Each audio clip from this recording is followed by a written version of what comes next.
Good morning, everyone. Thank you very much for coming. For those of you who are here in the Butler Room at the Carnegie Endowment for International Peace, and for those online. For those of you who don't know me, my name is John Brandon. I'm Senior Director of International Relations Programs for the Asia Foundation here in Washington. And I'm very pleased this morning to be able to host a discussion on Thai public views on international issues. Our guest speaker is Thomas Parks. Tom is our Vice President for Strategic Partnerships, but for many years he has lived in Thailand, and for 7 years as the Asia Foundation's country representative from 2017 till just earlier this year before assuming his current position.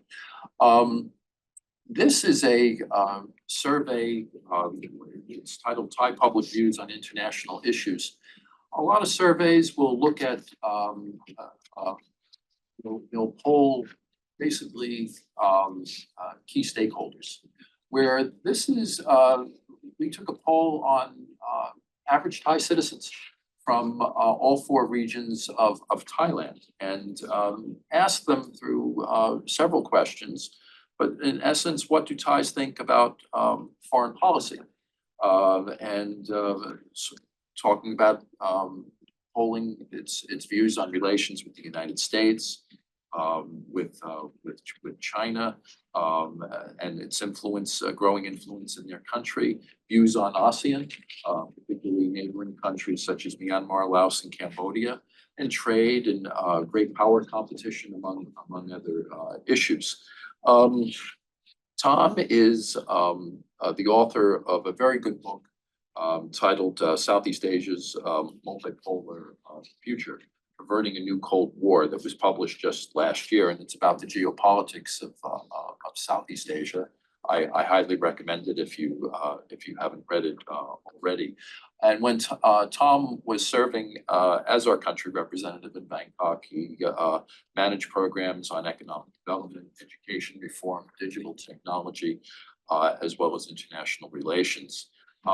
He's been a distinguished visitor at Australian National University, as well as a visiting scholar at Waseda University in Tokyo. He spent 4 years with Australia's Department of Foreign Affairs and Trade, where he served as a senior governance and fragility specialist from 2013 to 2017. And from 2008 to 2013, he served as the Asia Foundation's regional director for conflict and governance, based out of Bangkok. So he brings great depth of knowledge to this country and to Southeast Asia more broadly. Tom is going to present the findings of the survey for about 40 minutes, and that should leave ample time for questions and comments. For those of you in the room, just simply raising your hand and introducing yourself and stating your question suffice. For those of you who are online, you're welcome to ask questions, but I ask that you submit these questions in the Q&A box on your computer screen. I'm not going to look into the chat, and so any questions you want addressed, please do it through the Q&A box, and I'm happy to take them. And also, please identify yourself and your institutional affiliation. So with that, let me turn it over to Tom. And Tom, thank you very much for coming. Thanks, John. So good morning, everyone. Really pleased to see everyone here. And I've always really enjoyed sort of deep diving into surveys to try to understand people and understand countries. And so we're going to do a deep dive today. That's hopefully you'll be up for that. Folks that are sitting at the end of the table here, we're going to be showing a lot of data on that screen. You might want to think about moving on the side. I think you'll have better experience on the side. Right here and right there. Great.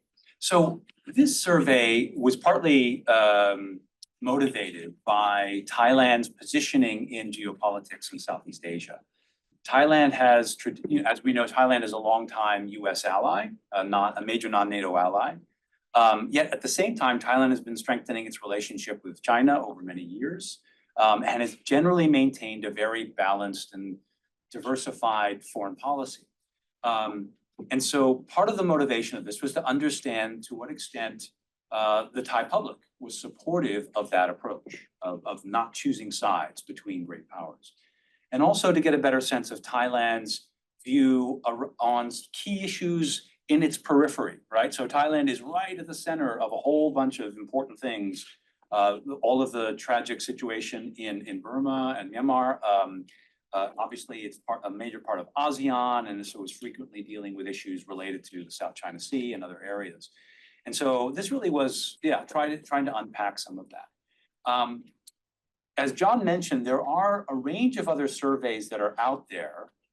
Particularly, I'm sure all of us review the ICS Yusof Ishak Institute's State of Southeast Asia survey every year, which is very, very interesting and has very detailed questions.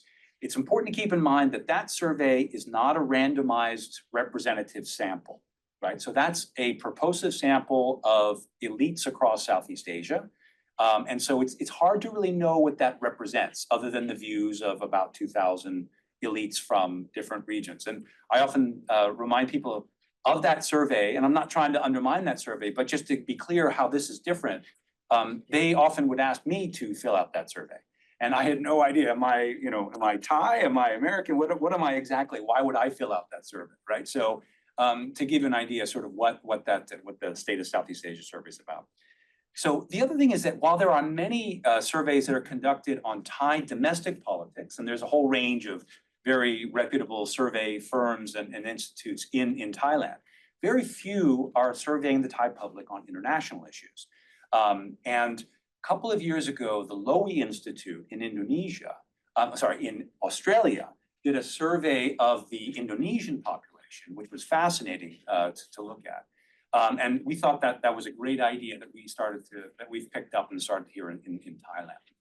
There's a number of other things going on in Thailand that make this a very interesting time to try to understand what the Thai public is thinking. As we know, we have a new-ish government, which started in August last year, after about 8 years, nearly 8 years of basically government that came from the military coup in 2014. And so, we have a fresh sort of fresh generation, a fresh new set of leaders in Thailand. And it's interesting to see what direction they would take in foreign policy after basically we had a single set of leaders for such a long time. In many ways, Thailand is the only country in the Mekong subregion where we can really do this kind of polling. Many of the other countries in the region, they either won't permit it or it's very, very difficult to do this, with Cambodia maybe being the exception, but clearly in Burma and Laos and Vietnam, it'd be almost impossible to do this kind of survey. And so because the Mekong subregion is such an interesting, important region as well, this also makes an important contribution in that way. The survey was designed by us and the data was collected by a survey firm based in Thailand that we've worked with for 15 years. And most of the data collection happened in the second half of last year. So it did happen after the election was over, but before the new government took power, right? So there was a little bit of a period there, but the election results were clear by that point. Okay. And by the way, we just presented this to the Thai Foreign Ministry a couple of weeks ago in Bangkok. Next, please. All right, just quickly. So who was sampled? We did 2 different samples, and I will spare you on the methodology, but happy to discuss it more. We did a randomized sample of 1,200 people, which was focused exclusively on the urban population, 18 years old and above. And let me explain why we did the urban population very quickly. The Lowy sample of Indonesia was very interesting. It was a purely randomized sample across the entire country, including rural areas. But in that survey, only about 12% said they followed international issues regularly. And so that actually led many people to discount the survey results. So we did 2 things to try to avoid that problem. One, we specifically focused on the urban population, where we assumed that there would be more interest in international issues, slightly higher levels of education. But we also did something where we tried to do a deeper purposive or a second sort of sample on a group we called IR informed. And to be IR informed, you had to go through a series of 5 questions and answer 3 of them correctly. 73% of the Thai public, of the randomized urban Thai public was able to meet that criteria, which we thought was great. Go to the next slide, please. Here's the questions we asked them to get a sense of whether they were considered IR informed or generally informed on international issues. You can see there, which country is at war with Ukraine, et cetera, and you can see the percentage of the randomly sampled population that was able to get that correct. Some of them were a little tough, like which is not an example of soft power. I don't think my parents would be able to get that. But 26% of Thais were able to get that. So so this gives you an idea of a relatively well-educated and well-informed population. Next, please. Okay, so as I go through, you're going to see in some cases, we compare the general public and the IR-informed public. And one of the sort of highlights from this is that there was actually, good morning, very little difference between the IR-informed public and the general public, consistently throughout. But okay. This question is a typical that we ask in many of our surveys. Is the country going in the right or wrong direction? A general barometer of trajectory of the country. In this case, you see a slight majority of the Thai public believes the country is heading in the wrong direction, but only slightly outside of the margin of error, which is around 3 to 4%. Okay. Older people are slightly more likely to think Thailand is heading in the right direction, and younger people are slightly more pessimistic. All right, next. But there's a lot of optimism in Thailand today. And this could have been a result of the election. It's hard to say for the second half of last year. Of the general public, 67% think that they're optimistic, or they think that the future will be better than the past.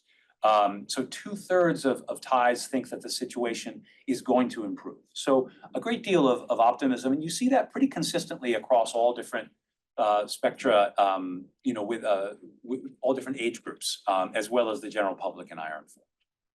Next, please. Okay. This question we asked to get a sense of the unity of Thai people. And we've heard a lot about the divides within Thailand, the red-yellow divide, more recently, the generational divide that's affected Thai politics. And so we asked this question to get a sense of whether they felt that the country was terribly divided or not. And in this case, you see that actually there still is a relatively strong sense of unity among Thai people.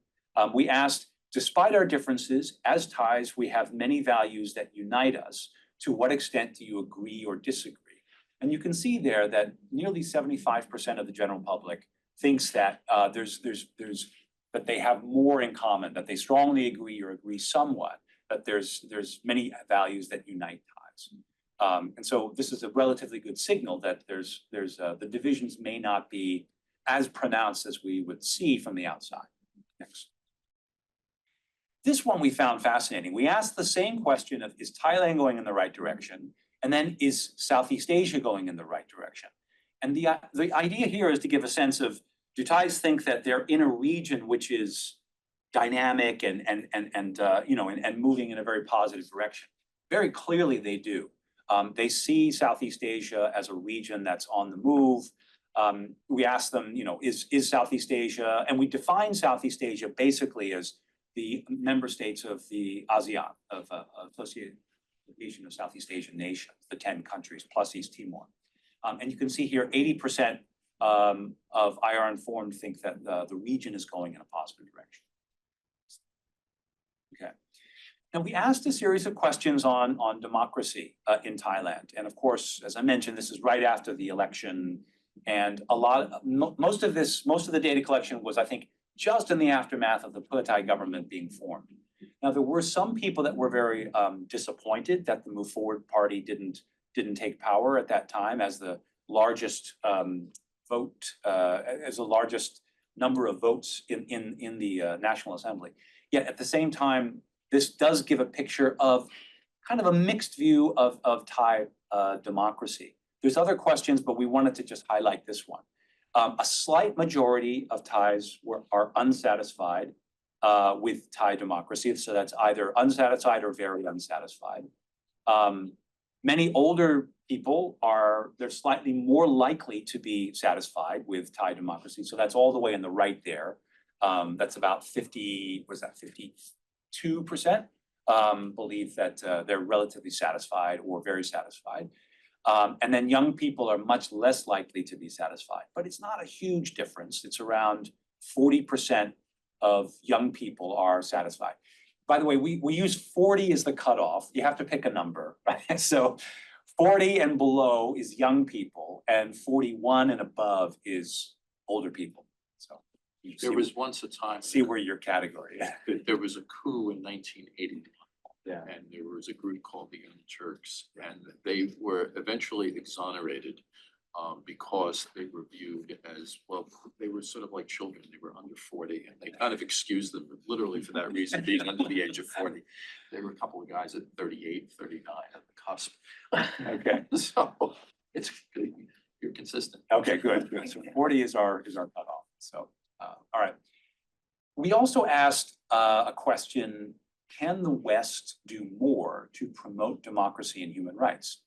And the reason we asked this question was there's been a lot of criticism in Thailand, either by Thai officials or by particular political factions in Thailand, that the West is too openly promoting democracy or sort of interfering in Thai democracy. And this is a consistent complaint that we've heard over many years in Thailand. So we asked this question of the Thai public in largely as a way of saying, all right, do you corroborate this view, this official view? And the results, frankly, were very surprising to us. So the question was, do you agree or disagree with the following statement? The West can do more to promote democracy and human rights in Thailand. And as you can see there, 66% of Thais in the general public there think that the Western countries can do more to promote democracy and human rights in Thailand. Now, it's important to note that we didn't say should, that we said can, right? And so that might have changed the numbers a little bit. If we had said should, that would have, basically insinuated something different, that they hoped that the West would do more. But in this case, it's more a question around, does the West have the capability to do more, right? So keep that in mind. But we did find this result a bit surprising. Next, please. Okay.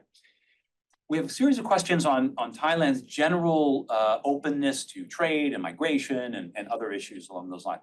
So on trade, Thailand is still a generally open economy. And you can see here that that is a relatively popular position. 59% of IR-informed public are supportive of trade. And this question is asked in a way which is often used in surveys to make people grapple with the trade-offs of open trade, right? So we asked, Thailand should do what, to what extent do you agree or disagree? Thailand should do more trade with other countries, even if the rise of trade might harm Thai farmers, workers, and small businesses, right? So, and even with that sort of caveat there, most Thais think that the country should be open to trade. And that makes sense because the economy is a relatively open and trade-dependent economy. Next. Now, on foreign workers, it's a different picture. In this case, we asked, do you think the government should increase or decrease the inflow of foreigners into Thailand? And for those of you who know Thailand well, Thailand has a huge foreign worker population. Much of it has migrated informally, but there are a huge number of foreigners working in Thailand, mostly from neighboring countries. And when we ask here, we see that the general public, almost 80% said that they think the government should decrease the number of foreigners that are coming for work. We saw a similar picture with the IR-informed population. So 75% there think the government is letting too many foreigners in right now. And so this is clearly a picture of a population that is worried about foreign workers and would like to see the government do more to stop the flow of foreign workers. Okay, just one thing on this, we didn't specify the kind of foreign worker. So if we had said high skilled or technology related, that might have been different, right?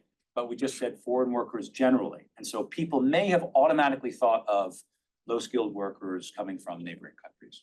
All right, next. Okay, This question we asked to try to get a sense of Thai's perception of the importance of various external countries. And not any big surprise here. The dark blue is very important, and the light blue is important, and then the gray and the dark gray are somewhat important and not important at all, right? You can see there that China is widely seen as the most important country for Thailand's future. The United States is just slightly behind, but still seen as a very, very important country. And then the next is neighboring countries, which in some ways makes sense. So Burma, Vietnam, Laos, Cambodia, and Malaysia are seen as very, very important countries. And then you see a mix of other countries there, Japan, Europe, and the United Kingdom. We tried to sort of batch Europe together because we couldn't really ask about a whole range of European powers. The one that really surprised us here was India, and how low India is seen in terms of its importance. A huge economy, an emerging economy, in just off Thailand's shore, yet is seen as very unimportant. And then there's a very large Indian diaspora population in Bangkok as well. And this was consistent through the survey that India was seen as less important than other countries. Next, please. Okay. We also try to gauge their sense of which country is going to have the most influence in Asia, not necessarily in Thailand, but in Asia. And in this case, this indicates various external powers and that were in the top three of choices. So each respondent had the ability to choose 3 countries that they thought would be the most important. And you see here that the black line is currently, and the blue line is in 10 years. So this gave us the opportunity to see what people are thinking in terms of the shift over time and which countries are decreasing in their influence in Asia from Thai's perspective.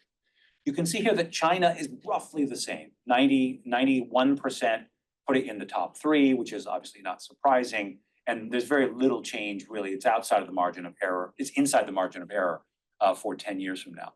The US is a little bit different. The US is at 70% now and moves to 64% in 10 years, which is beyond the margin of error. So there is a slight perception in the Thai public that the US is going to be less influential in the future than it is currently. The only other countries that seem to have that same trend is the EU, with a decline from 20 to 17, but most other countries were roughly the same. Japan seems to be increasing in terms of its importance from 42 to 45. Yeah, question? Sure. Is it correct to say the ratings are respondents choose their 3 choices? So one way to look at this is say, does a group of Thais feel Japan is on the rise and the US is a little bit, is going to be sort of overshadowed by Japan in a bit, where China is pretty flat? You could make that. Yeah, you could guess that. As with surveys, in any case, it's hard to know exactly what their thinking was, right?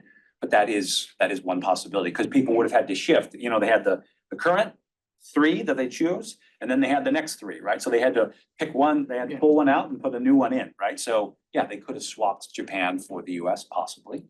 Yeah, go ahead. I had a question. So do the Thais view China as having a positive or negative influence? I'll get to that in just a minute. Yeah, Okay. that's one of the big questions that we asked. Okay. If you can hold just a few minutes on that. Okay, next, please. All right, now this difficult to read, but I find very informative chart is trying to get a sense of the perception of whether foreign countries are either net positive or friendly to Thailand or taking advantage of Thailand, right? So this was basically trying to evaluate the perceived intentions of other countries towards Thailand. So it's blue, the blue line, so the blue section is a positive, a sense that the country is a benign or friendly power. And the black is that the country is in some ways taking advantage or a negative influence or has negative intentions towards Thailand. And then the gray is neutral, all right? So in this case, you can see that by far the most positive countries are Japan, Laos, and Malaysia. But China is just behind that. The interesting thing that we found in this case was that China and the US have relatively similar but net positive impressions within the Thai public, right? So 52% of Thais think that China is friendly to Thailand, and 33% think it's taking advantage of Thailand, right? The US, there's slightly more people who think that the US is neutral. It's 44% friendly, 27% negative, and around 27% neutral. So the difference between the net sort of difference between positive and negative is roughly the same with China and the US. The only difference is that more people thought the US was neutral. The other thing that's really interesting about this is that the only countries that are seen as net negative are Cambodia, Myanmar or Burma, and Russia, but only slightly with Russia.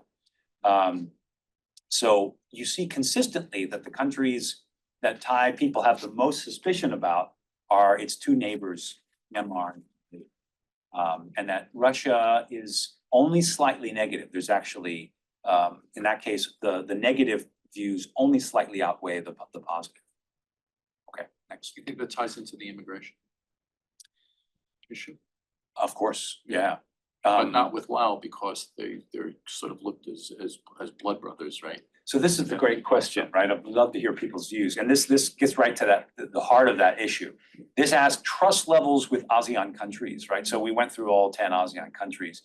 And in this case, do you trust this country or do you, or do you not trust the country? And sorry, the line there is blocking it. So the blue is most trusted and the sort of light purple is least trusted, right? And so you can see there, who knew Singapore is incredibly trusted in Thailand. So that was striking to us. We're not quite sure where that came from. The Philippines, countries that frankly are farther away, seem to be more trusted by the Thai public, whereas Cambodia and Myanmar are overall very negative, right? So are not trusted. Laos is the big exception because Laos is to the north. It has a smaller population. There's a ton of people who speak Lao in Thailand and is generally seen as perhaps as a more benign, less threatening neighbor with fewer problems spilling over the border. It's not clear, right? But we'd love to hear any views, especially Thai people in the room, if that makes sense to you. Any thoughts? Let maybe other go first. I haven't thought. Go ahead. If not, I think part of it might be the way how history is taught. There's a historical antipathy, right, between Myanmar and Thailand. You look at, everyone knows that Burmese sacked Ayutthaya. Right. And the Burmese word for Thailand is not Thailand, it's Ayutthaya. And so I think that's part of it. Also even with Cambodia, right? Cambodia, the town of Siem Reap means to flatten Siam, right? So I think part of that is how history is taught in school. So I think it's at least a partial element to this. Of course, yeah.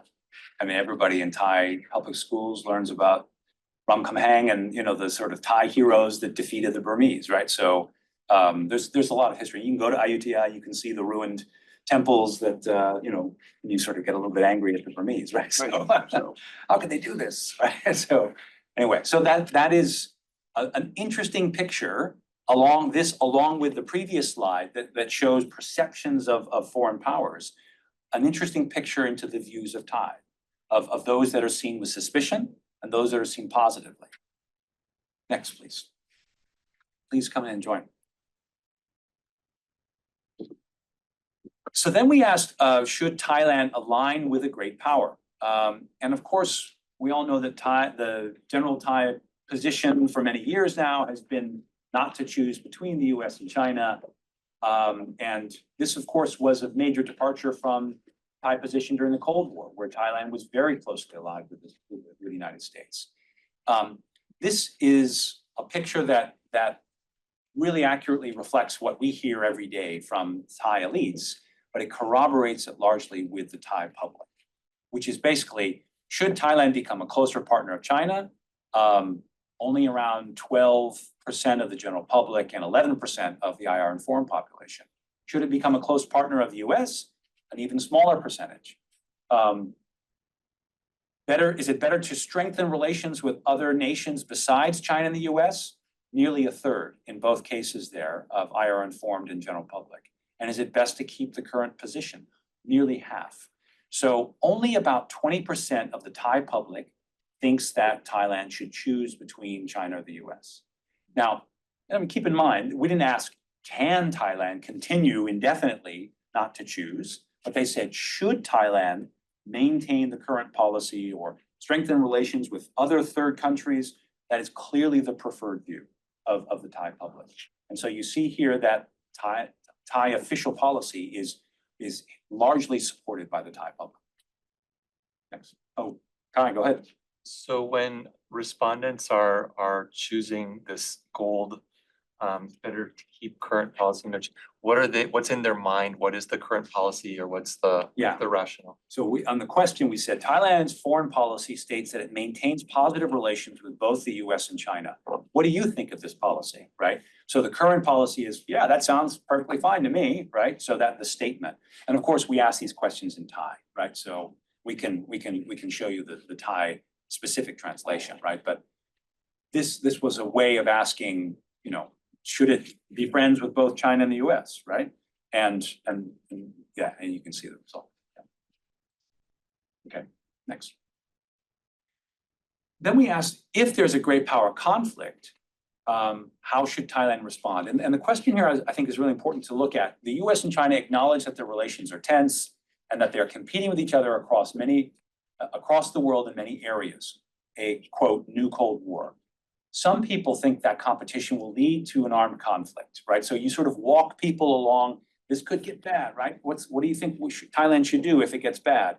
How do you think Thailand should respond? And there you see that even in the case of a conflict, 86% of IR informed people think that Thailand should do whatever it takes to not choose a side or stay neutral. Very few think that Thailand should get involved in a conflict. Now, of course, we all know that Thailand, that may be hard, right? We have no idea what hopefully that will never come to that. But this is what the Thai public thinks, that Thailand should stay neutral as much as possible. And you can see a large majority of Thai people think that. Next, please. Okay. Here we tried to compare the US and China on whether the two great powers, how they influence peace and stability in Asia, right? So the question here is thinking about Asia, of making Asia more peaceful and stable in the future. Does China and the United States do more good or more harm to the region, right? And this was a way of trying to really get at, and we asked those questions separately, by the way. So we asked first about China, and then we asked about the United States. So as you can see here, there's largely a positive impression of both countries. The green at the top is that the country does much more good than harm.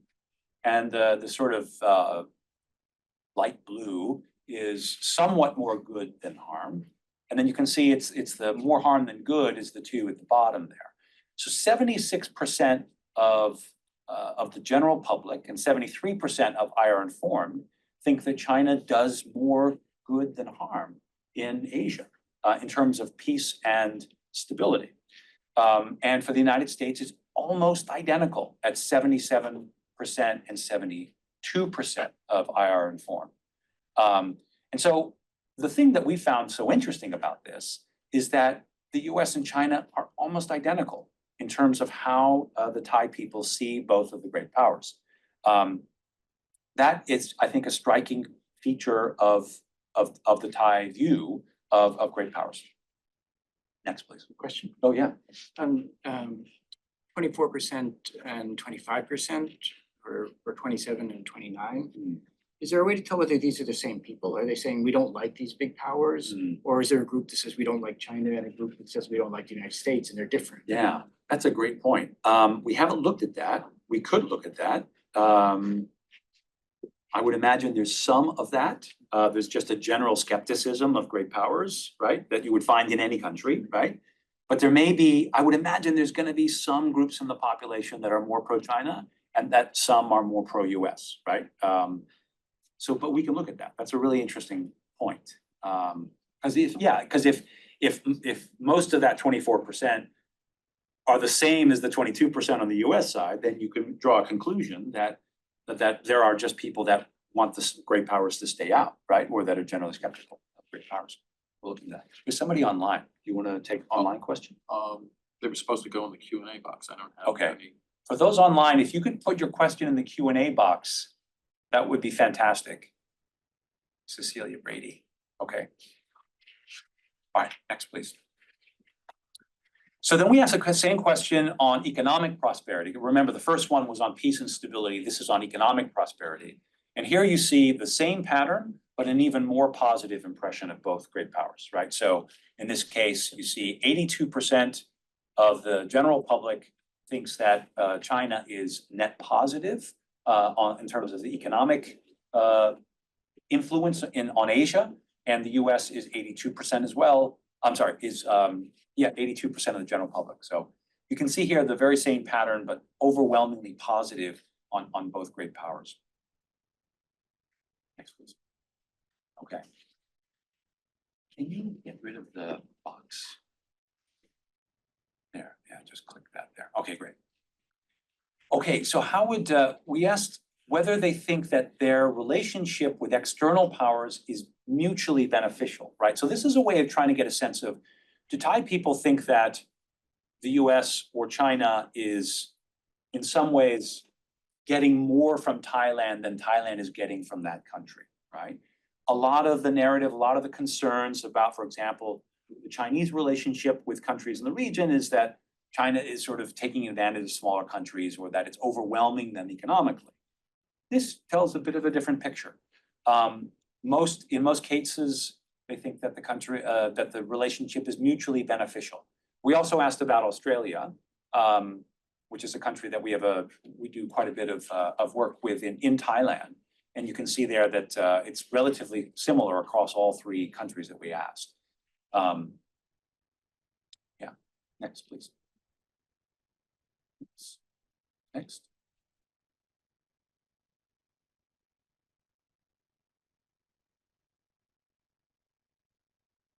Oops. Oh, there we go. Excellent. So then we asked about those three countries, how does Thailand benefit? So this will give a really interesting picture on how Thai people think that Thailand benefits from the United States. We gave them these categories, right? So that we weren't to try to corral them around a couple of different areas. The striking thing about this is for the US. How does Thailand benefit from the US? You can see here that economic linkages is by far the most important. And the light blue line is the area. So we asked them to pick three, their top three, basically. You can see here the light blue is the score that are in the top three. And then the dark blue is the most important area. So economic linkages is by far the most important. You can see tourism is second. One of the most interesting things about this was that when looking at the US as a model of effective governance, that was actually the lowest score of all the different options here. But even more surprisingly, of a military or security assurances was the second lowest score. So, and we find this so interesting because in many cases, when American officials think about how they are benefiting Thailand, those are the two areas that are so important as a military ally and as a democratic partner, right? Or supporting democracy in Thailand. Yet from the Thai public view, those are the two least important things. And you can see in other areas, political support, including counterbalancing China, is the fourth is right in the middle, basically, is about 25% see that as in their top three. Next, please. China has an even more sort of stark difference here. Economic linkages is well out in front in terms of the most important area that Thailand benefits from China, as well as tourism. And model of effective governance is very, very low. Military and security assurances for obvious reasons is also very low. One of the things that we found interesting here is that humanitarian and development cooperation is very low for China. Only 6% put that in their top three. Yet there is a Belt and Road Initiative, high-speed rail being built right now. Although most of us would know that's financed by the Thai government, but with Chinese implementing partners. Yet still that relatively high-profile project did not really register with most Thais. Go back just one to the US. In fact, the US scored much higher in terms of aid to Thailand. And it's probably because of the long history of US aid to Thailand. Next, please. Tom? Yeah. Seth, would you know kind of roughly what the ratio of Thai students pursuing higher education in the US versus China? I don't know the latest figures. There may be others in the room who would know the figures better than me. But the US as a destination for Thai students, my understanding has been in decline for several years. And many Thai students are going to Australia, the UK, other English-speaking countries other than the United States. That seems to be the trend over the last 10 or 15 years. China is important, but it's not in the top 3 or 4. It's I'll show you in a second. We asked a question about where would you send your kid to to go to overseas education. You can see that China's sort of in the middle, but not that high. But yeah, but UK and Australia are the big destinations right now. You think that's because the cost, maybe part. You get a different answer for every Thai person I ask. You get a different answer, right? It's some of they're worried about safety sometimes. They're worried about they see the long lines out in front of the U.S. Embassy to get visas, and there's lots of sort of complications about going to the U.S. But cost is a big one. So Australia's big pull is that it's just a lot less expensive, right, to go there, and it's a lot closer as well. So there's a range of reasons, and you hear a different reason from at least every family I've known. Next, please. Yeah, study abroad destinations. So here we gave a series of countries, and we asked the question, would you recommend your family or friends study in these countries, right? And so you can see there among the iron-farmed population, the UK is well out in front at 85%, followed by Australia, and the US comes in at 78%. China is down around 69%. And you can see that India is very, very low, and surprising as well, South Korea, although South Korea doesn't have as much of a reputation as a higher education destination, but yet scores very low, despite the fact that generally Thais really, really like South Korea. So that I thought was quite interesting as well. Okay, next. So we asked about the Russian invasion of Ukraine. And we asked this question in part because various parts of Thai Thai elites and the Thai position has been neutral on the invasion, and so we wanted to get a sense of what a Thai population think about this. So we asked, do you agree with this statement? Russia was right or justified to invade Ukraine in February 2022. And you can see here that about 61 to 62% of Thais believe that the invasion was wrong.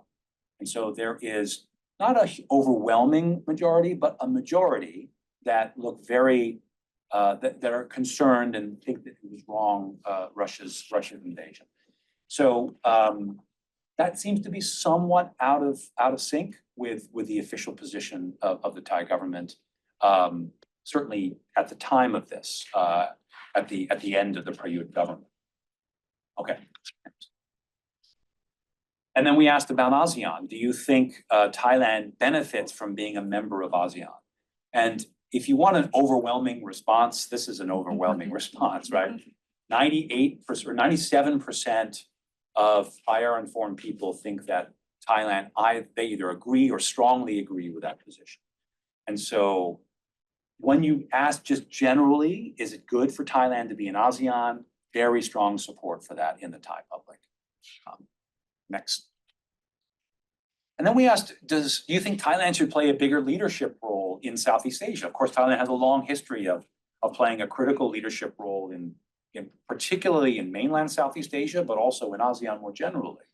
And you can see here that the Thais generally would like, a majority of Thais would like to see Thailand play a greater leadership role in ASEAN. So the sort of bright blue there is maintain its current level, which is around 46% overall IR informed. But in terms of they'd like to see Thailand play a leading role overall, that's the green at the top, and then play a leading role, particularly among its neighboring countries in mainland Southeast Asia. That's the light blue, right? So you can see when given an option, more than half of Thais would like to see Thailand play more of a leadership role than it does now. And then about just under half think it's doing fine right now. And this is important because during the Prayut government, there was a sense that Thailand was kind of playing less of a leadership role in the region, and a real sense that, now that there's a new government, now it's, Thailand unleashed, right, to play a much bigger leadership role in the region. And that seems to be somewhat, although a bit mildly, corroborated by the views of Thai public. Okay. And then when we ask about top foreign policy priorities, you can see here, in this case, it's important to note that they had to choose, let's see if I can remember, they had to choose 3. So they had 8 options and they had to choose 3. So this is making difficult trade-off choices, right? In here you see national security and economic growth, unsurprisingly, are by far the highest proportions. And the blue is the general public, and the light blue is young people, IR informed, and older people is the green. You can see not a lot of difference, frankly, between the different groups. Just one sec.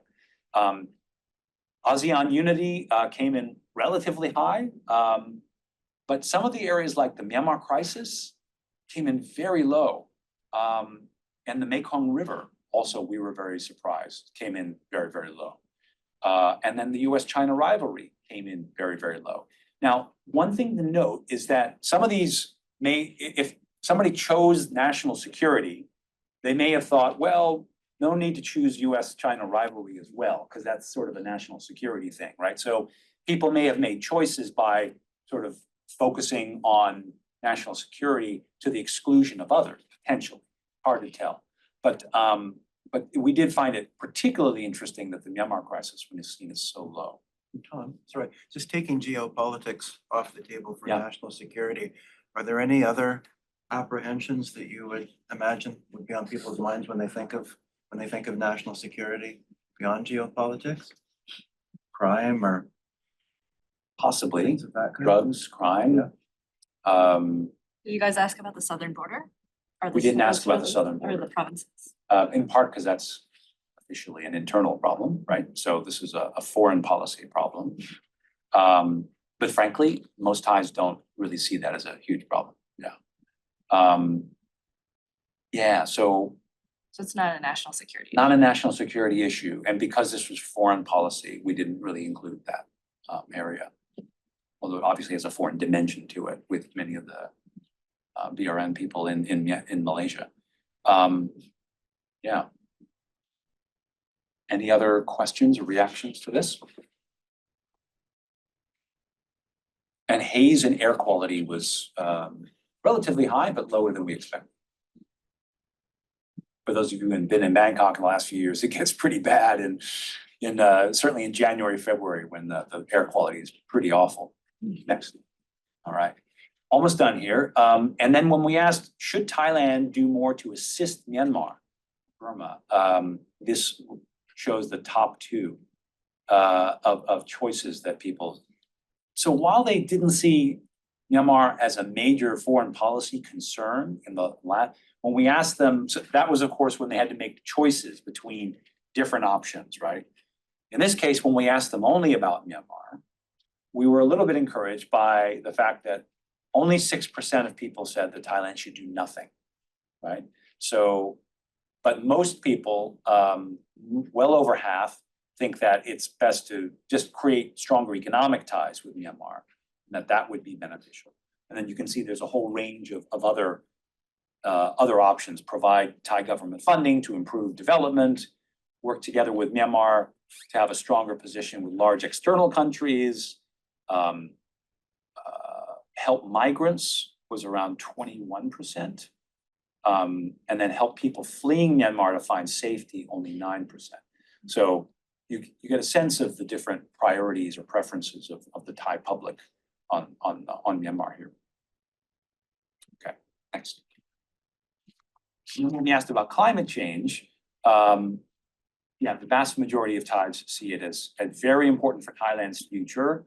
And how important do you think climate change should be for the next government, right? So again, this is at the beginning of the Thai government.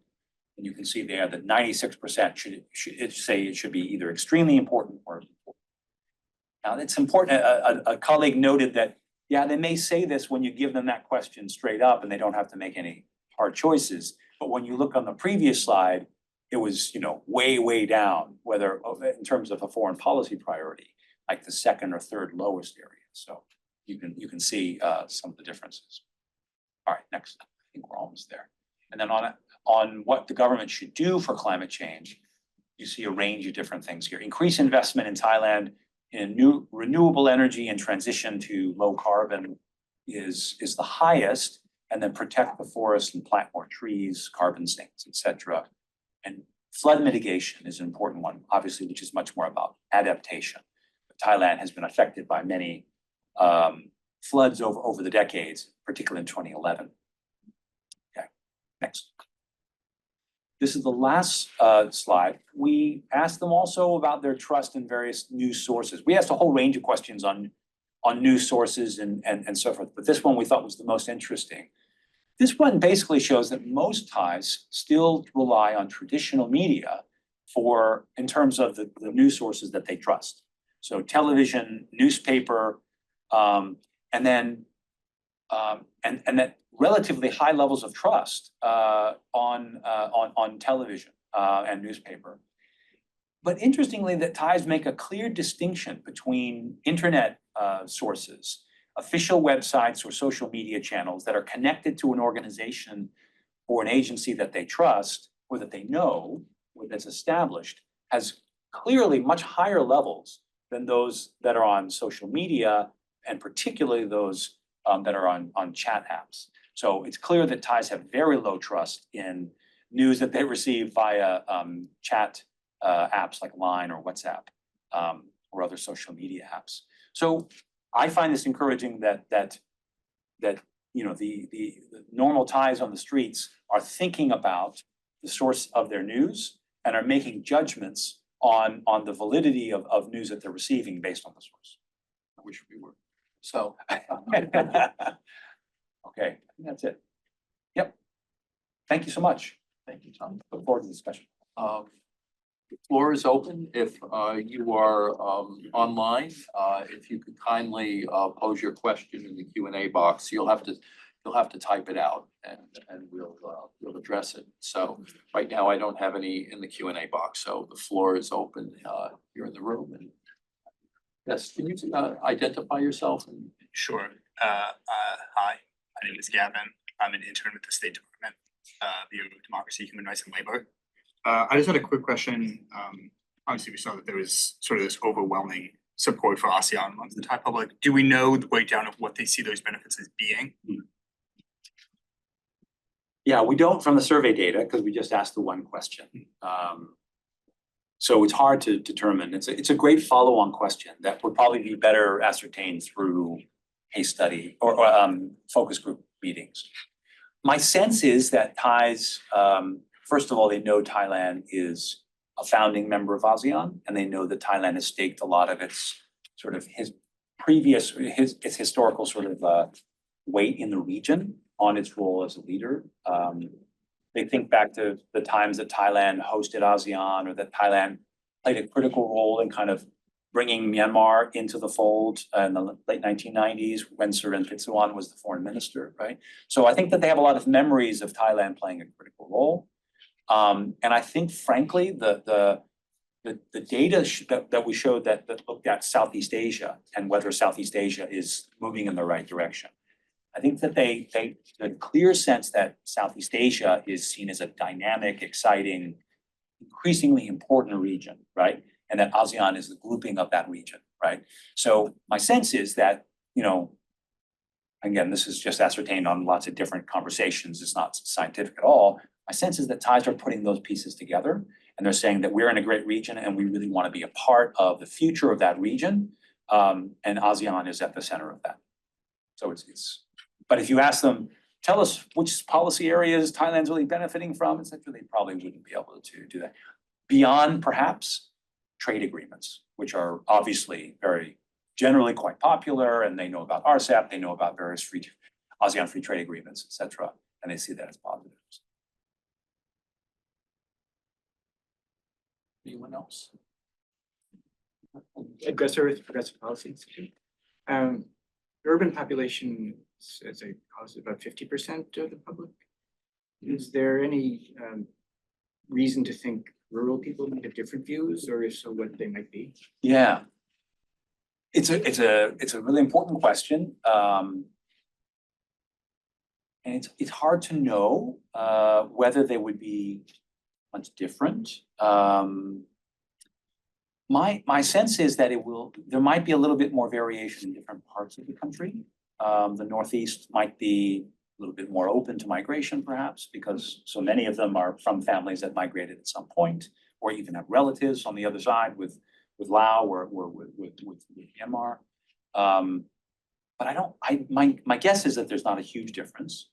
I mean, as I mentioned in the beginning, the main reason why we did not why we didn't look at the rural population as well was that we tried to learn from the Lowy Institute survey of Indonesia, where they did a 3,000 person randomized sample of the whole country, and they found that a very low percentage follow international issues. In this case, we found a much higher percentage, and we even gave them a quiz, and they were able to answer more than half the questions correctly, right? So I had several very prominent Indonesian analysts tell me that they completely ignored that survey because of that fact, because so few people, they're like, you're asking people who don't have any idea, was sort of what their view was. So we wanted to avoid that pitfall. It doesn't mean that the rural population doesn't matter, but it was really, we were trying to achieve something with this survey that would have a direct, that would speak to Thai officials in a way that was a little bit more powerful. So yeah, but it's a great question. If anybody else has views on that, we'd love to hear them. Yeah. Just kind of a follow-up question. The urban areas were they all over Thailand? Yeah. Okay. All regions. And I'm curious on the question on the Deep South as well, Yeah. on the border. And I understand this is foreign policy, so they put that more in domestic policy, but I'm curious if you see any geographical differences about people's perspective based on if they were in the Deep South or how they view that. And then there was, just to follow on that, there was that question 5, I think it was, that talked about Thai unity. Yeah. And there was a lot of Thai unity, but I'm curious about the geographic distribution. Yeah, great question. So the sample that we took, first of all, among the Deep South, we sampled the population of the South, right? Which is basically Nakhon Si Thammarat all the way down to Narathiwat, right? Of the Deep South, the conflict-affected South, that's only at the very bottom 3.5 provinces. And it's only about, 20% of the population of the entire South, let alone of the whole country, right? So the numbers that we would have had from the Deep South would have been a few dozen, right? So we can't make any judgments based on only a few dozen people. So it's gonna be hard for us to evaluate whether the Deep South has any different views with any credibility. The margin of error would be like 25-30%, right? So it's hard to really ascertain. And the regions of Thailand themselves are big and diverse, right? So the Northeast is, 24 provinces, 25 provinces, almost 30 million people. So it's very it's hard to make a lot of judgments even on the diversity within each region, right? So we haven't really done anything with trying to distinguish between different regions. And I'm a little bit reluctant to do that because the margins there would be pretty high, right? So what we can say is that we sampled all the urban areas, all the Tesaban, right, areas in the country. And so it includes all those areas, but it's hard for us to do regional disaggregation with our sample, yeah. Tom, we have a question from the virtual room. It says, thanks you for the presentation. Regarding Myanmar, I am curious why Thais are not concerned with the state of Myanmar government. Assisting Myanmar back to political normalcy was a choice. Do you think Thais would choose it? Yeah, I mean, if the question would Thais like to see Myanmar stabilize and be a stable, productive, safe, environment? Absolutely. I think most Thais would like to see Myanmar improve. But the question of whether Thailand should put its neck out, should do much more, I think is a different and important distinction, right? My sense is that Thais have lived with an unstable Myanmar for most of their lives, right? Yeah. Myanmar has been at war for, 80 plus years, right? Including right across the border in Cayenne State, right? And many of the armed groups from Myanmar have had people in Thailand, right, for decades, right? So Thais, I think, have learned to live with an unstable Myanmar. They just want to try to manage it, and they want the government to manage it, right? So I think among the Thai population, my sense is that there's a sense that they would really like, they worry about it. They also see a lot of the problems from Myanmar flowing over to Thailand, drugs and illegal migration and a range of other things. So there is definitely a high level of concern. But whether they think that Thailand should do more, the government should do more to try to change the situation or to try to, in some ways, encourage or move the situation towards a return to democracy in Myanmar. My sense is that most Thais would think that there's not that much that Thailand could do. So yeah, that's my sense. Thank you very much. Kim McQuay from Asia Foundation. I was struck by the slide early on about Thai views on migrant labor, and typically when you have a large influx of migrant labor, it'll be into sectors of the economy that may not be preferred by the population. But given that sort of sense that was conveyed in the survey that the number should be reduced, would you think the concern would be that somehow Thai jobs were being taken away, or that migrant workers were overstaying their formal term in Thailand? What would you guess would be motivating that move? So, I mean, this is a complicated and increasingly complicated question for Thailand now. I mean, the reality is that the Thai economy relies heavily on migrant workers, and Thai people, most Thai people probably benefit, right, from the migrant population. My sense is that the motivation behind that is largely around that they see migrant workers around them, especially in the urban areas. They hear about problems related to migrant workers, and they probably, the question wasn't should migrant workers be forced to return? It was more, should the government let fewer in or more in, right? And so I think that my sense is, again, this is conjecture, but my sense is that they feel like the government should let fewer in because there's already many in Thailand, and there's already a lot of problems associated with that, right? So that said, Thailand has a complicated relationship with migrant workers. And my sense is, as we're seeing in other countries like Japan, that there's going to be more openness to migrant workers in the future, especially as Thailand is an aging society, is going to need people in the service industries more and more. My sense is that Thais are going to be more open to it in the future. But, that gives you a snapshot of kind of where things are right now. The other thing is that Thailand has one of the lowest unemployment rates the world, at least before COVID. I don't know how. Now you could talk about underemployment. That's a different issue. Yeah. But I think that I understand the point about legal versus illegal migration. But I think those that have come into Thailand, and Thailand's been a receptacle of people for from neighboring countries for decades since the end of the Vietnam War. I think that they'll for those who can come in and provide a service, and as you said, an aging economy that's and an increasingly aging population. Right. I think that's they're going to rely on even a little bit more heavily. Yeah. I think sorry. another factor, I'm sorry, just 1 second. Thailand is an upper middle income country, as you know, Ken, right? Surrounded by low or lower middle income countries. And many of them have been conflict affected over many decades, right? So there's a long history of people coming from more desperate situations into Thailand, right? And that has created a little bit of a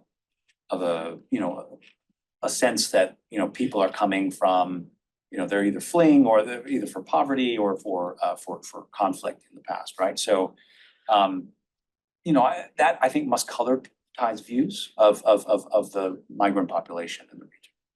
Yeah. And Drake. Andrei Ganatlagal from CSIS. I'm curious to hear your assessment of Thai perspectives towards the US alliance. In the sense that when you look at surveying done in countries like the Philippines, there's a pretty deep understanding and awareness of the Philippines alliance with the United States, but I'm not necessarily seeing that in Thailand, their relationship with the United States. So are Thai people aware that they're a treaty ally with the United States? Do they think it's relevant? Do they think it matters? Yeah, great question. And certainly the comparison with the Philippines is apt in this case. Look, I think the data shows that Thais generally feel a lot less threatened than Filipinos do, right? They do not see China generally as a threatening actor, right? And there's just a lot fewer irritants in the China-Thailand relationship than there are with the Philippines. The US military alliance is just as visible in both countries, right? There's exercise all the time. They do Cobra Gold, and that's all over the newspapers every year. So I think most Thais are aware of it. But even among Thai elites, when you ask, well, if there's a conflict, you're a US ally, so you're gonna join, I think most Thai elites don't actually necessarily think that. They don't think that Thailand they may be formally or treaty bound, right, to align with the US if there is a conflict. But I think many Thai elites, or certainly the population, would not support that. So look, I think that the basis for the alliance, and we've talked about this endlessly, right, for many years, right? The basis for the alliance was during the Cold War, when Thailand was very clearly threatened, and the US was very clearly the right partner at the time, right? That was, 50 years ago, right? More, yeah. And so, and there was a sense that the US, at various times has kind of, there's a little bit of lingering resentment for a few times when the US could have played a bigger role to help Thailand out and didn't, right? When there was Vietnamese tanks in Cambodia or, Asian financial crisis, right? So, yeah, so I think that has colored Thai's views on the US alliance, right? So if you compare, the Philippines and Thailand, very different contexts, very different histories, and very different views on the importance of the alliance with the United States. Now, do Thais have a positive impression of the United States? Absolutely, right? They largely see the US as a positive actor and they want more America, not less, right? But the idea of an alliance is a bit foreign to most Thais.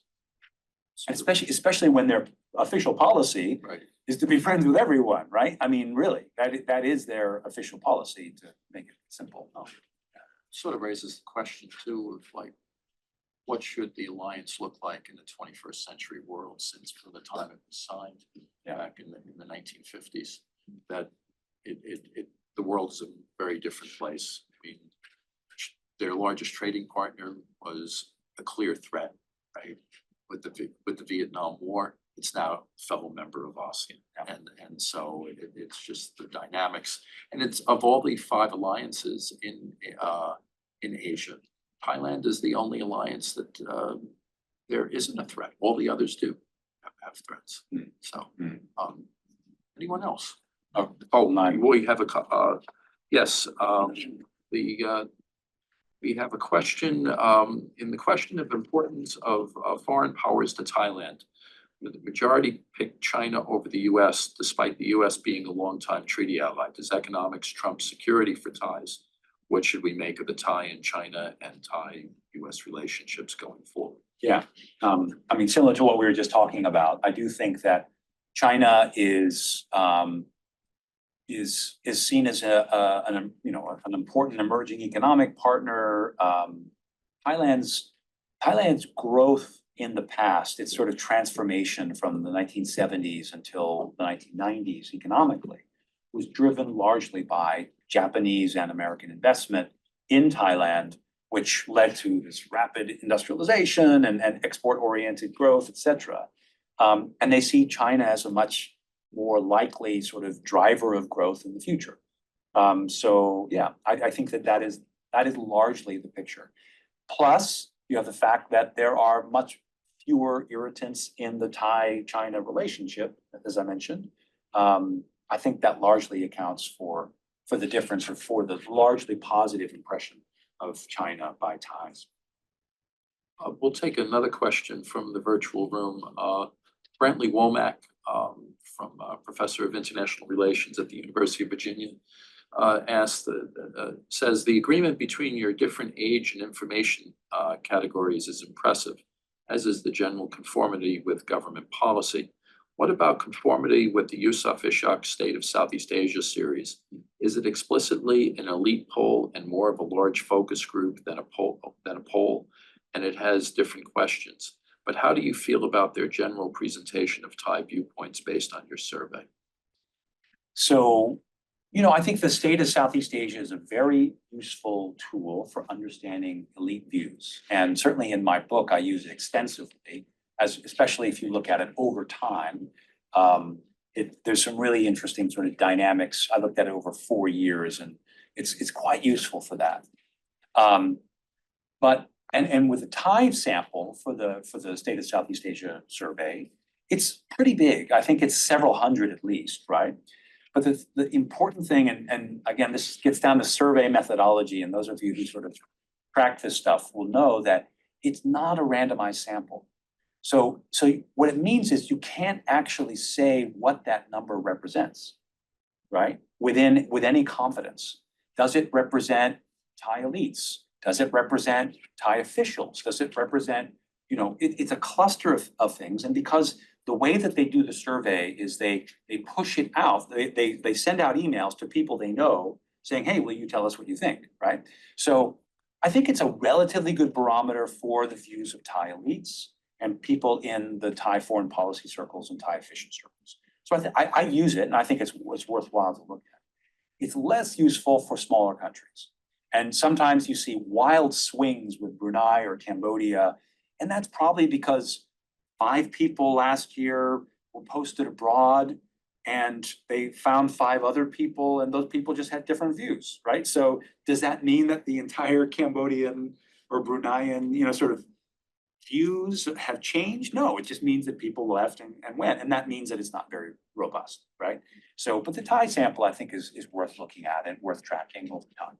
And they're able to ask a much more robust set of questions because they are targeting just elites, right? So they ask some pretty complicated questions, and I find that really interesting and helpful. But it's just important to keep in mind what you're looking at is a little bit different. So you hear about Your name is? Chinese business, I'm sorry, Ralph Winnie with the Eurasia Center. Thank you. And when the Chinese have gone into other countries and have done business, there's a lot of criticism of their business practices, whether it's in Africa or say Sri Lanka with the debacle involving their port. Right. That doesn't seem to have come up in your survey in Thailand. They seem to have a very positive impression of China. Do you know of any problems within the business community there between Chinese and Thai companies, or has that just somehow, have they somehow found a way to work with each other? Yeah, so first of all, China's engagement with the Thai economy is a very old one, right? So unlike other countries where China is maybe a bit more of a new entrant or something, the connections with Thailand are pretty robust and longstanding. Many big Thai companies are huge investors in China, right? Like, so CP Group is a pretty famous investor. It was the first one to invest in all Chinese provinces, et cetera. And so there's a lot of back and forth between the Thai and Chinese economy. So in that way, you know, it's certainly not a new actor or a new entrant. The other thing is that you can look for some corners of Thailand where there may have been a more negative experience with Chinese economy, right? So for example, in Chiang Mai several years ago, I heard that there was sort of an influx of Chinese businesses that were basically creating, that were sort of displacing small businesses in the north of Thailand with tourism related, you know, small consumer goods, right? But it didn't really, you know, it didn't really go anywhere. It didn't become a big deal, right? And it certainly is not a huge challenge. BYD and other big Chinese companies, EV companies, have set up enormous factories in Thailand in the last year. So China is seen as a largely positive, you know, growing actor. And it's hard to find a lot of Thais who see the Chinese economic presence as a problem or as negative. There's a lot of complaining by Thais about, you know, Chinese tourists, and they're a little bit rude, and, you know, et cetera. There's discomfort with some parts of Chinese involvement in the region, and there's definitely some discomfort with new Chinese immigrants. There's a real differentiation between older or more traditional sort of Sino-Thai and new arrivals who tend to sort of stick together and don't really integrate as much. But by and large, it's pretty positive. Yeah. Thank you. Hi, Emma Santini from the US Department of Commerce. I just wanted to follow up on that question. I know you mentioned BYD, and I recently read an article about how several of their electric vehicles have caused problems for Thai consumers. So I was just wondering if you have any sense of Thai sentiment surrounding technology or quality of investment, and if you believe the US has any edge among you know, in competition with China and, you know, among Thai consumers, if you feel they see any advantage the US may have in, you know, picking a US product or US investment over China. So this is only based on my own experience and various Yeah. conversations. I was in a taxi recently, and he was driving a BYD, and it was nice. It was, and then I said, you know, Rodney Ben Yangai, right? Like, how's the car, right? Do you like this car? And he said, he basically said, yeah, it's pretty good. I like it. But then he said, but the really good one is Tesla, right? Tesla. So it was so funny. And he went on and on about how Tesla was like the coolest, you know, EV, and he really wanted to get one, but it was too expensive, right? So that's one anecdote, right? You learn a lot from Thai taxi drivers if you can banter with them a bit. But I think most Thai elites, they'll buy a German car, right? They'll buy a Japanese car. Most Thai elites are not really thinking all that much about EVs, frankly. It's too out there. It's too new for them. There's a real excitement about EVs being built in Thailand. There was a sense that Thailand might miss out on that new technology, but the government's done a good job of attracting investment to Thailand, and now, you know, there's a bunch of new factories that are being opened up, Japanese factories as well, right? So Thailand has a huge automotive sector, and it's growing now, right? So they have lots of options. And if you look at the cars on the street, you'll see, you know, for every one Tesla, you'll see 4 or 5 Chinese vehicles, right?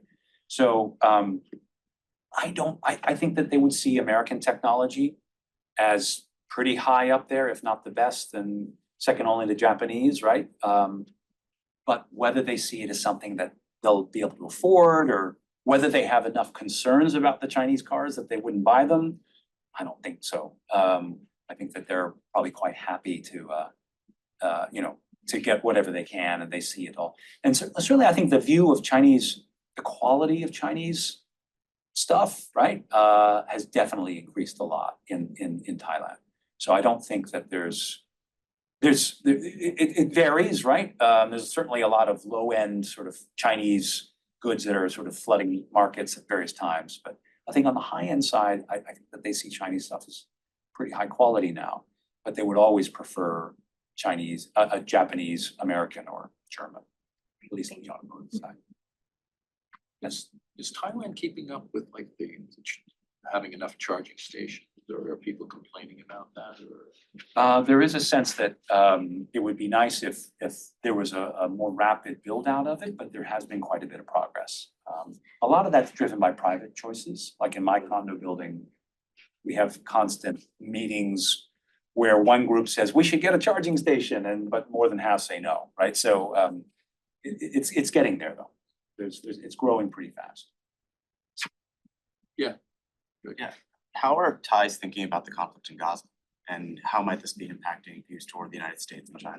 Yeah, good question. That problem is much less on the radar as it would be in, say, Malaysia or Indonesia, right? I don't think it registers as much. The one area, as you may know, is that there were many Thai workers were in the area and were affected by the attack by Hamas. So that was a little bit awkward, and there were some Thai news stories about, you know, Thais being held hostage or escaping, and so that maybe had affected their views a bit. By and large, I don't think they're paying that much attention to that one. The Ukraine-Russia conflict may be a little bit higher on the radar, but Thais are not overwhelmingly against Russia. In fact, to the contrary, there are some lingering positive views about Russia, and so it's pretty mixed. But Gaza is not very, I don't think, and we didn't ask the question, so this is just based on my conversations. They don't see it as their problem. I find that interesting because if you look at the number of Thais, that were Thai farmers, particularly from the Northeast, that were working in Israel. Yeah. And a number of them that were killed or taken hostage. Yeah. On October 7th. Yeah. Last year. Yeah. Kind of amazing that they think of it, or at least the impression is that they're not thinking of it as much. And those that were held hostage, many of them have been returned. Yeah. If not all of Yeah. them, other than some. I think it probably was much higher on the radar during those few weeks after the Right. attack, Yeah. when there were huge efforts by the Thai authorities to try to, you know, secure their release. But, you know, the story has faded a bit in Thailand. Our last question is going to come from the virtual room. It's from David Steinberg, Professor Emeritus at Georgetown University.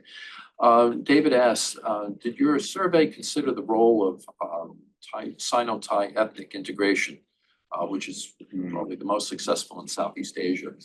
And in terms of regarding this ethnic integration, in terms of present or potential influence of China. Thanks, Professor Steinberg. We didn't, in part because we didn't ask ethnicity.